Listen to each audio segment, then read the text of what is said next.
जब भारत एकमात्र ऐसा देश है जहां भगवती की आराधना नारी शक्ति के रूप में की जाती है, चाहे वो दुर्गा जी हों या काली जी, धन वैभव के लिए हम लक्ष्मी जी की पूजा करते हों या ज्ञान के लिए सरस्वती जी। लेकिन दुर्भाग्य से देश में पहले जो सरकारें रहीं उनके लिए महिलाओं का जीवन और मुश्किलें कभी भी प्राथमिकता नहीं रही। परंतु हमारे प्रधानमंत्री श्री नरेंद्र मोदी जी ने भारत की प्रत्येक नारी को आराध्य मानकर देश में अनगिनत योजनाएं लागू की।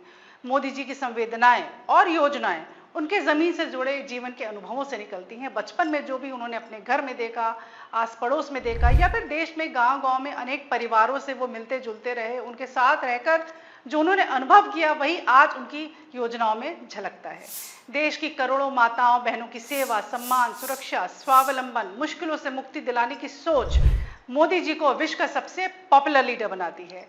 प्रधानमंत्री मोदी जी का मानना है कि घर में बेटी की हत्या न हो, इसके लिए संबल के अंतर्गत Beti Bachao Beti Padhao, one stop centre, महिला हेल्थ लाइन और नारी अदालत जैसे घटक संचालित हैं। समर्थ योजना है जिसके घटकों में प्रधानमंत्री मातृवंदन योजना है, शक्ति सदन है महिलाओं के सशक्तिकरण के लिए, केंद्र है, सखी निवास यानी कामकाजी महिलाओं के लिए एक छात्रावास है, पालना है, आंगनवाड़ी है और यहाँ तक कि सेक्स क्रच भी शामिल है। गर्भ की अवस्था में मां को सही पोषण मिले, इसके लिए हर गर्भवती को 6,000 रुपए की आर्थिक मदद भी है। जन्म के बाद बेटी को पढ़ाई में मुश्किल न हो, इसके लिए ज्यादा से ज्यादा ब्याज देने वाली सुकन्या समृद्धि योजना शुरू की। बड़ी होकर बेटी काम करना चाहे तो उसके पास मुद्रा योजना है।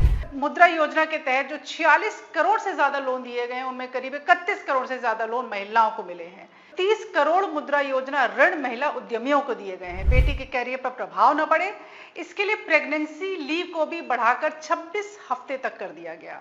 5 लाख रुपए तक का मुफ्त इलाज देने वाली आयुष्मान योजना है जिसमें 80% डिस्काउंट पर सस्ती दवा देने वाले जन औषधि केंद्र हैं। पीएम आवास के अंतर्गत 70% महिलाओं के घर देकर उनको सुरक्षा दी है। आज लाखों की संख्या में बैंक सखी, कृषि सखी, पशु सखी, मत्स्य सखी और सर्विस सेंटर से जुड़ी दीदियां गांव में अपनी सेवाएं दे रही हैं।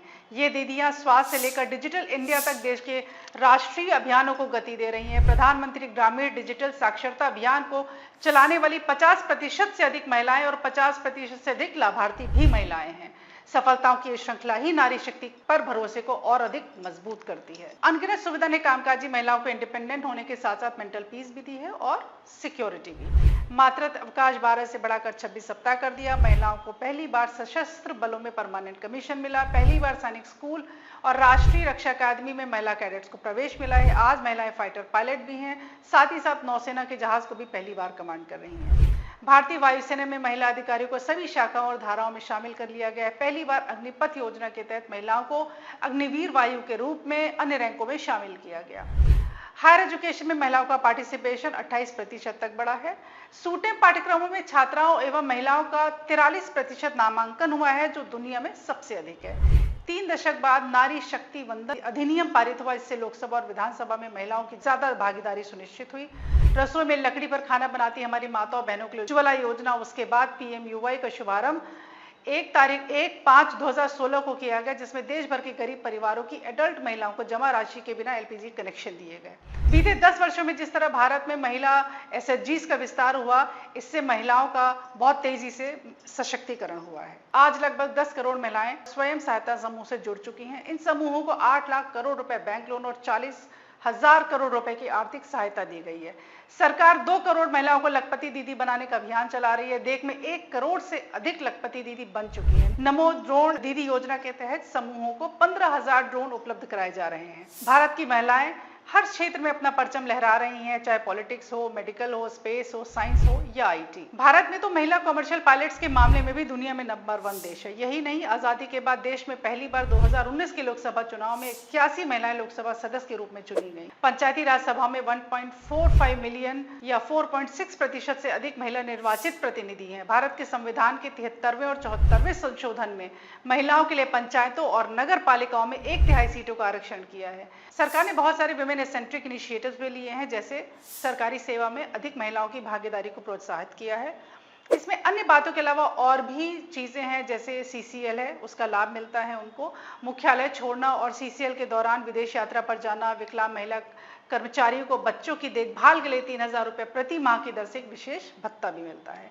इसके अलावा नॉर्थ ईस्ट कैडर की अखिल भारतीय सेवा की महिला अधिकारियों के लिए विशेष छूट का प्रावधान है। कथित तौर पर यौन उत्पीड़न की शिकार महिला सरकारी कर्मचारियों को 90 दिन की छुट्टी, महिलाओं को प्रतियोगी परीक्षा से छूट, एक ही स्टेशन पर पति और पत्नी की पोस्टिंग आदि का भी प्रावधान है। लैंगिक न्यायपूर्ण समाज को प्रोत्साहन देने और विभिन्न क्षेत्रों में महिलाओं का प्रतिनिधित्व को बढ़ाने के लिए सरकार द्वारा पिछले कुछ वर्षों में कई कदम उठाए गए हैं। भारत वर्तमान में दुनिया के उन 15 देशों में से एक है जहां महिला राष्ट्राध्यक्ष है, वो भी विश्व स्तर पर। भारत में स्थानीय सरकारों में निर्वाचित महिला प्रतिनिधियों की संख्या सबसे अधिक है। भारत में वैश्विक औसत से 10% अधिक महिला पायलट है। अंतर्राष्ट्रीय महिला एयरलाइन पायलट सोसाइटी के अनुसार विश्व स्तर पर लगभग 5% पायलट महिलाएं भारत में ही हैं। महिला पायलटों की हिस्सेदारी काफी अधिक है, यानी मोर देन 15%। डीजीसीए ने अभी एक पहल करी है जिसका उद्देश्य है कि वर्तमान में रिपोर्ट किए गए मैट्रिक्स के मुकाबले वरिष्ठ पदों पर महिलाओं की संख्या 25% तक बढ़ाएं, जिससे कि 2025 तक मिनिमम 25% रिप्रेजेंटेशन हो जाए। इसके साथ साथ एआई ने संगठन के कामकाज के लिए भौतिक संवेदनशील डोमेन में महिला भागीदारी को सक्षम किया है। कौशल मिशन के तहत महिला श्रमिकों की रोजगार क्षमता बढ़ाने के लिए सरकार ने महिला आईटीआई बनाए हैं। हाल ही में अधिनियम के तहत श्रम महिलाओं में कई सक्षम प्रावधान शामिल किए गए हैं। राष्ट्रीय कृषि बाजार या ई नाम कृषि वस्तुओं के लिए एक ऑनलाइन ट्रेडिंग प्लेटफॉर्म भी है। राष्ट्रीय सहकारी विकास निगम महिला सरकारी समितियों के उत्थान में महत्वपूर्ण भूमिका निभा रहा है, क्योंकि बड़ी संख्या में महिलाएं खाद्यान्न प्रसंस्करण, पौधारोपी फसलें, तिलहन प्रसंस्करण, मत्स्य पालन, डेयरी, पशुधन, कटाई मिलें, हथकरघा और इन सबसे संबंधित गतिविधियों से निपटने वाली कोऑपरेटिव समितियां संलग्न हैं। इनमें पावरलूम भी आता है जिसमें बुनाई है। एकीकृत सहकारी विकास परियोजनाएं भी हैं। दीनदयाल अंत्योदय योजना है जिसमें राष्ट्रीय ग्रामीण आजीविका मिशन के तहत लगभग 90 लाख एसएचजीज हैं, जिसमें 10 लाख करोड़ महिला सदस्य हैं। इसके साथ ही महिलाओं के आर्थिक सशक्तिकरण के बारे में ग्रामीण परिदृश्य को बदला जा रहा है। वोकल फॉर लोकल का भी महिला सशक्तिकरण से बहुत बड़ा संबंध है, क्योंकि बहुत सारे ऐसे उत्पाद हैं जो मेल डोमिनेट रहे हैं और अब इस वोकल फॉर लोकल के कारण, आत्मनिर्भर भारत के मंत्र के कारण बहुत सारी महिलाएं इस पुरुष प्रधान काम से भी बढ़ी हैं। आदरणीय प्रधानमंत्री जी की जो जितनी भी ये वुमेन सेंट्रिक स्कीम्स हैं, इन्होंने महिलाओं को बहुत बड़ी संख्या में सशक्त भी किया है और उन्हें स्वावलंबी बनाया है।